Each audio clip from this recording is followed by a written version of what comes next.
In the quieter corners of forgotten libraries, behind velvet-curtained shelves and air thick with incense, the name of King Paimon often appears like a whisper drawn across a dusty mirror. It does not arrive with panic or thunder, but rather with a gentle presence, steady and composed, as though it has always been waiting there, unnoticed in the stillness. To speak the name aloud is not to scream into the dark, but to lean in carefully, as if reciting an old spell remembered from childhood dreams. He is not the loudest of the 72 spirits that line the ancient scrolls of demonology, but he is among the most vivid. The weight of his history does not press. It envelopes. It is soft, like velvet pulled across cold skin. It wraps around with quiet patience. Paimon first appears in one of the most mysterious magical texts to survive from the Renaissance, the Lesser Key of Solomon, also known as the Lemegeton. This collection gathers the names and qualities of spirits believed to be summoned by ancient kings, with Solomon himself often imagined as the original practitioner. Divided into sections, the most infamous of these is the Ars Goetia, a careful, ritual-bound catalog of 72 entities. These spirits are said to have once been bound in brass vessels, sealed by sacred symbols, and scattered across time. King Paimon is the ninth of these, but his presence is never described as minor. The descriptions of Paimon are as rich as they are curious. He is said to appear seated upon a dromedary, a one-humped camel draped in ornate fabric, its gait both regal and unnerving. A chorus of spirits march ahead of him, playing trumpets that do not blare, but rather echo gently, like brass notes melting into twilight. His face is noble, sometimes crowned, sometimes bare, with features that shimmer between the masculine and the feminine. Some say his voice is rough and commanding, yet others write that it can be heard only within the heart, like a dream half remembered upon waking. He carries an air of knowledge more than violence. Power, yes, but not reckless, not cruel. Paimon's name is often spoken with caution, yet rarely with the same fear reserved for darker entities. He is a king, not a beast, an instructor, not a destroyer. Those who study him closely find him connected with knowledge, music, philosophy, and the hidden architecture of the stars. In the old texts, he is said to reveal mysteries of the earth, to teach arts and sciences, and to grant familiars, spiritual guides who accompany the magician through dreams and shadows. He is a spirit of structure and ceremony, more at home in the glow of candlelight than in flame. Even his entrance, as described in centuries-old manuscripts, feels almost theatrical, yet deeply meditative. A slow procession, trumpets, camels, incense, an atmosphere of arrival rather than invasion, a presence that asks not for screams, but for stillness, a deep breath before stepping through a hidden door. In the occult world, King Paimon is not summoned lightly. His rituals are lengthy. They require offerings, precision, and patience. But for those who approach with reverence, the result is often described not as chaos, but as a kind of understanding, a slow unraveling of something long buried. The way a melody returns, years after you thought it was forgotten. The warmth of recognition from a face in a dream. This is where his history departs from the monstrous. Though named a demon in medieval systems, Paimon is closer to an echo of old intelligence. He does not chase or claw or burn. He speaks. He waits. And in his waiting, he teaches. In the next part, we'll begin to trace how King Paimon's legacy filtered into modern thought, how his shape, tone, and ritual slowly found their way into film, and how one movie in particular, Hereditary, chose to embody him not just as an entity, but as an atmosphere. By the time the Renaissance faded and the world tilted into the Age of Enlightenment, belief in demons and magical kings no longer shaped the stars in most people's skies. Yet, behind curtains and in quiet corners, the names remained. They remained in secret lodges and forgotten libraries, in esoteric journals, and sometimes even scratched into the margins of otherwise respectable books.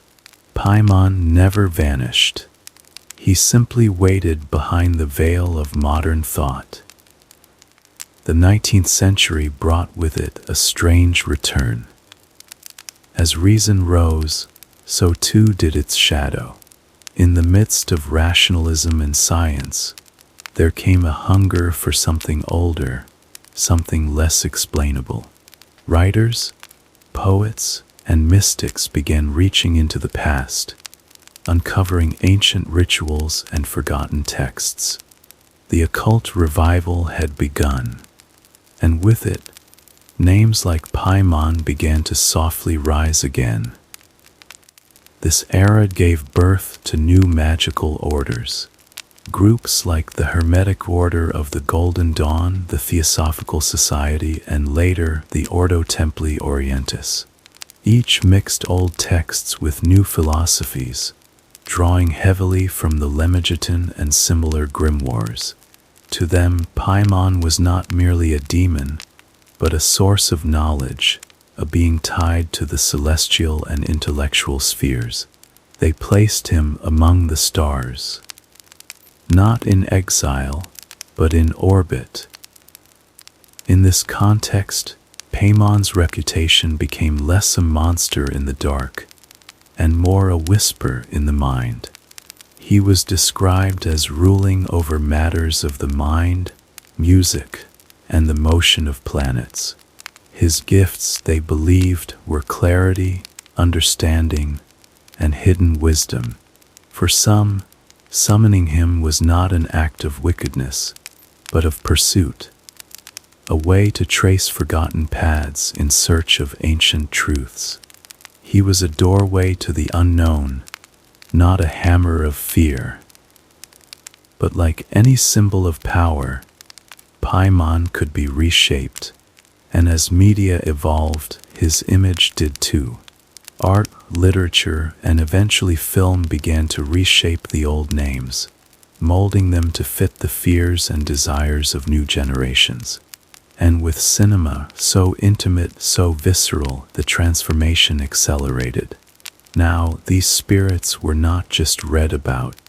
They were seen, heard, felt in the flickering light of dark theaters.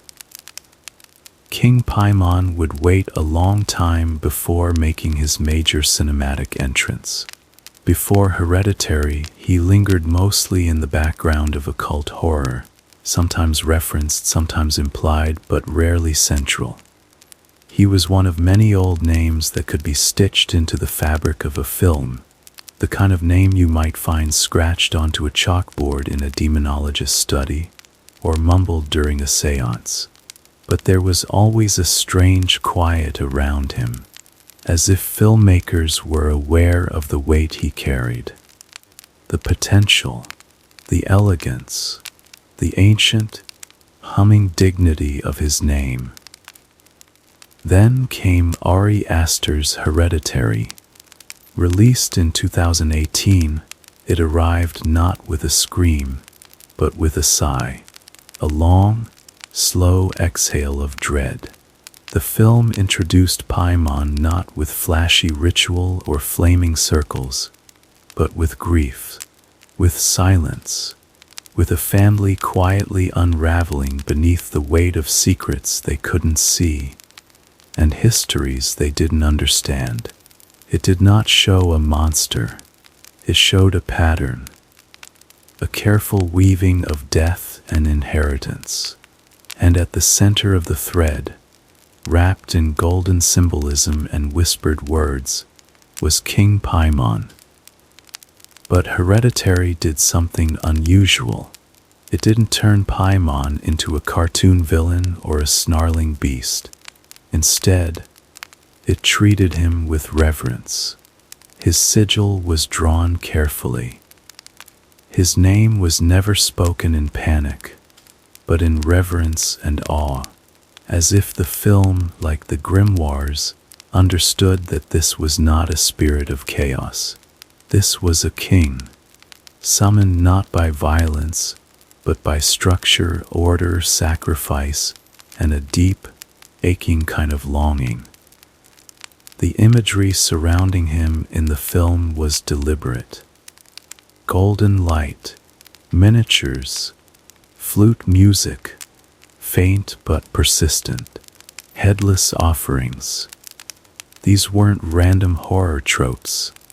They were pieces of a larger ritual, a coronation unfolding across generations, a handing over of lineage to something far older than grief, far older than the family's pain. The film's quiet horror comes from inevitability. There is no escaping a pattern woven by the dead. The grandmother, hidden in her rituals, the strange books and coded symbols, the invisible hand guiding each tragedy, all of it serving a purpose. A rise, a return, a seat reclaimed by an ancient king who had waited, not in fire, but in patience. From the opening shot of Hereditary, there is a kind of stillness that stretches long and quiet, not the kind of stillness born from peace, but from something watching, waiting. There is no music swelling, no thunder crashing, just the slow drift of the camera, guiding us from the quiet of a house into a world that feels carefully constructed, like a miniature. And perhaps that's the first clue. Ari Aster, the film's director, places us inside a dollhouse, a world that feels controlled, like someone or something is arranging the people within it, not cruelly, but deliberately, softly, like a hand placing a crown on a head that doesn't know it's being watched. The story follows a family coping with loss. Annie, the mother, has just buried her own mother, Ellen, who was, in her words, a very private woman. But what Annie doesn't yet understand is that Ellen left more than just memories. She left an invisible thread, one that wraps tightly around each member of the family. It begins in whispers, objects moving, symbols drawn, dreams folding into daylight, and grief opening not just wounds, but doorways. The first visible sign of Paimon appears almost too subtly to notice. This carved into telephone poles, etched onto necklace pendants. It's the same ancient sigil found in the grimoires, a circle, crossed lines, arcs and shapes that feel ceremonial. And while the characters never speak its name, we feel its presence.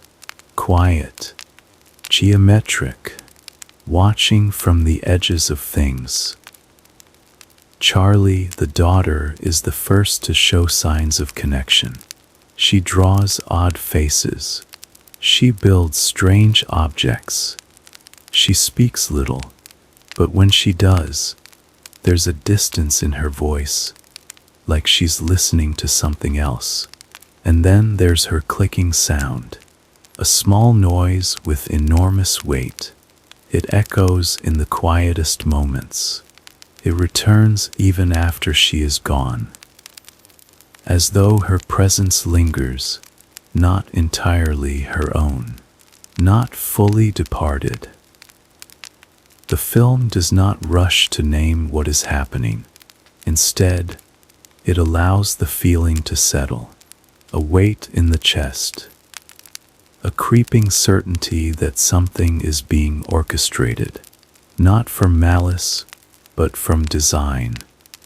The rituals are not shown until much later, but the symbols are always there, etched into books, surrounding Ellen's belongings. Even her funeral feels more like a passage than a farewell, a step in a ritual that no one understands, except the one guiding it. As the story darkens, it becomes clear that Ellen was part of something older, a group, a coven perhaps, one that worshipped Paimon, one that had waited patiently for the right moment, the right body, the right heir. And that is the core of it.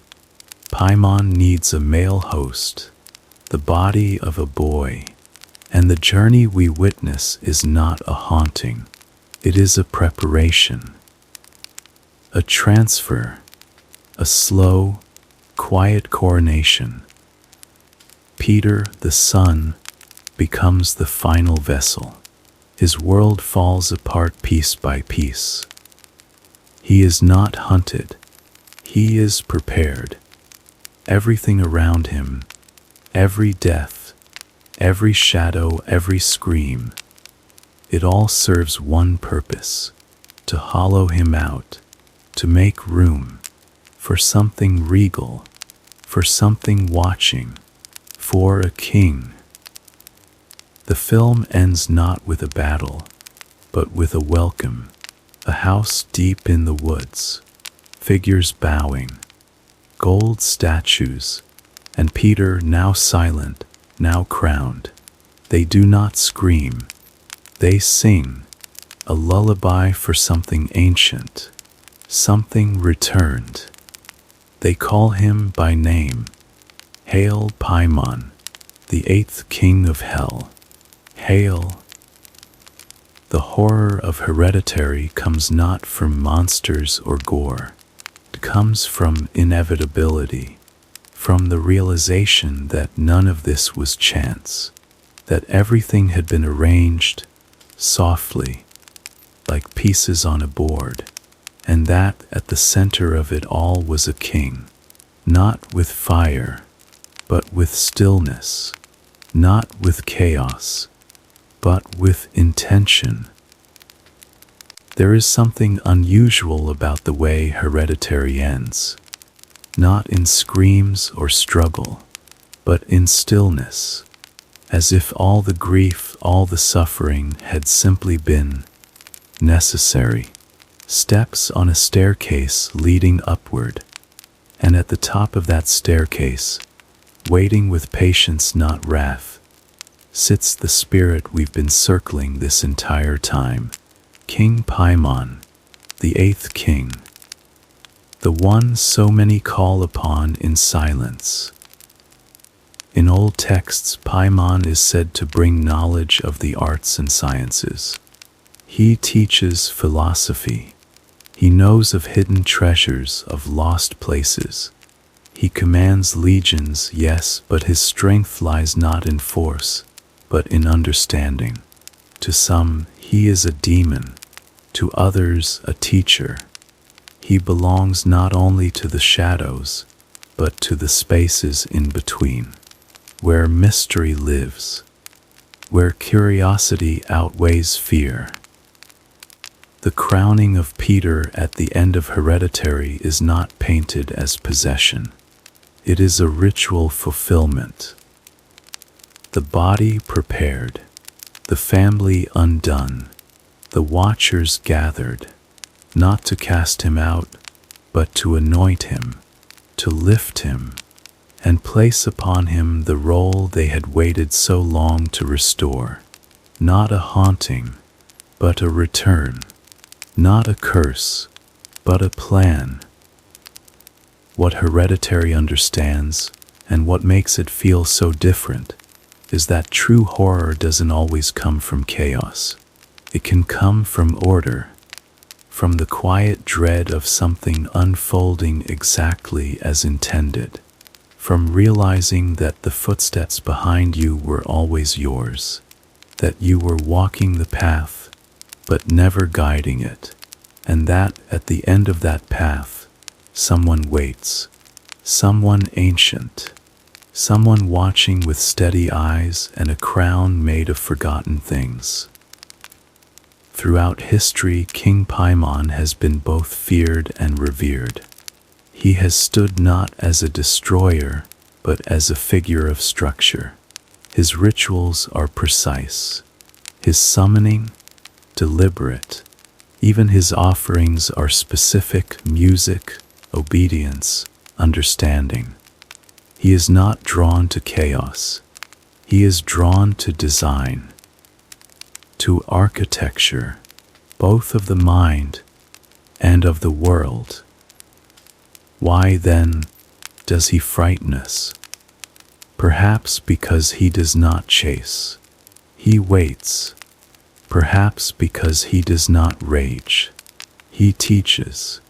And perhaps because, like many symbols we don't understand, he holds a mirror we cannot quite look into, a reflection not of evil, but of longing, longing for order, longing for clarity, longing to belong to something larger than our fear.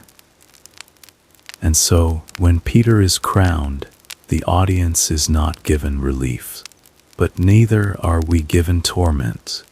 We are given silence, a calm, golden light, a breath held too long, and then released, because in that final moment what returns is not horror, it is recognition that this was always meant to be, that something ancient has resumed its place, not in violence, but in harmony. The rise of King Paimon in popular culture is not a warning. It is a fascination, an exploration of what lies behind the curtain of the rational world. He is a name whispered in candlelight, a melody half remembered from a dream, a page at the end of a book you thought you had finished. And maybe that is why Hereditary feels so heavy when it ends. Not because we witnessed evil, but because we witnessed completion, a ritual finished, a king returned, and a world no longer our own. Even among those who study the occult with care and caution, there is no single story for who King Paimon truly is. There are only fragments, reflections, different lenses, each revealing something new. Some see a demon, others a misunderstood guide. Some say he was once a pagan god, absorbed into the grimoires as demonology tried to categorize what it could not control. Others see in him the markings of a fallen angel, radiant and wise, no less powerful for his exile. The name Paimon may have older roots than we realize. Some scholars have linked him to Middle Eastern deities, possibly Mesopotamian, or even pre-Islamic spirits of knowledge and wind. This idea arises not from proof, but from echoes. A name carried by centuries, a reputation for teaching, a presence that moves like breath, felt even when unseen. Others point to the structure of the Goetia itself. It does not describe chaos. It describes hierarchy, kings, princes, presidents, dukes, and Paimon above nearly all of them, not because of power alone, but because of what he brings. The ability to understand, to listen to languages unknown, to decipher secrets written in the stars. Magicians and ritualists who have claimed contact with him describe the experience not as terrifying, but consuming, as if time slowed, as if something vast had bent down to listen. Some say his voice is layered, not loud, but full. Others say it is felt only in the stomach. A low pressure, a stillness that overtakes the room. Not violent, not cruel, just there, inescapable. There are those who reject the idea that Paimon is evil at all. They say that demon is a label born of fear, that in older traditions, demons were spirits of knowledge and communication, neither good nor bad, just present, just willing to teach those brave enough to ask the right questions. In this view, Paimon is not a monster. He is a mirror. What you bring to him, he returns. Wisdom for reverence, fear for fear. Intent matters. The circle drawn must be clear. Still, others remind us that knowledge itself can be dangerous, that what Paimon offers may not be evil, but it may be too much, too deep, too fast, like staring at the sun to learn its color. They say he doesn't punish. He simply opens the door. And once you see what's on the other side, you can't go back. Not unchanged, not untouched. In spiritual circles today, his name appears not just in ritual forms, but in art, in literature, in music. He has become an archetype, a symbol of the unspoken, a reminder that the ancient world still lingers beneath our feet, that the things we forgot still remember us, and that some spirits do not fade. They wait, quietly, for someone to look closely, to listen, to ask. By now you know the name, Paimon, not as a scream, not as a shadow in the closet, but as something older, older than language, older than the candle you imagine flickering in the dark. He lingers because we let him, because names like his settle deep in the folds of the mind, not where dreams live, but where questions do, those quiet places that hold wonder and worry and the soft shape of things we've never fully understood. Not all kings sit on thrones. Not all spirits wear chains. Some exist between thought and breath, between symbol and silence, between books left open and candles left burning. Paimon lives in that between, that long pause before you fall asleep, that moment where the world feels thinner, where a whisper might carry a mile. We don't need to summon him to feel his presence. We simply need to remember, to reflect, to listen when things grow quiet, to watch how certain patterns return, symbols repeating, numbers aligning, eyes watching, not to frighten, but to remind that we are not the first to wonder, and we won't be the last. He teaches, they say. He instructs. He gives clarity, but always at a cost, not a price, not pain, just transformation, like the way water changes shape when poured, or the way the air shifts before a storm, subtle, natural, permanent. What Hereditary understood, what many grimoires understood before it, is that there are powers that do not yell to be seen. They wait, they hum, they thread themselves into lineage, into behavior, into grief. And when the time is right, they return, not as villains, not as saviors, but as what they are, what they've always been: truths, uncomfortable, enduring, sacred.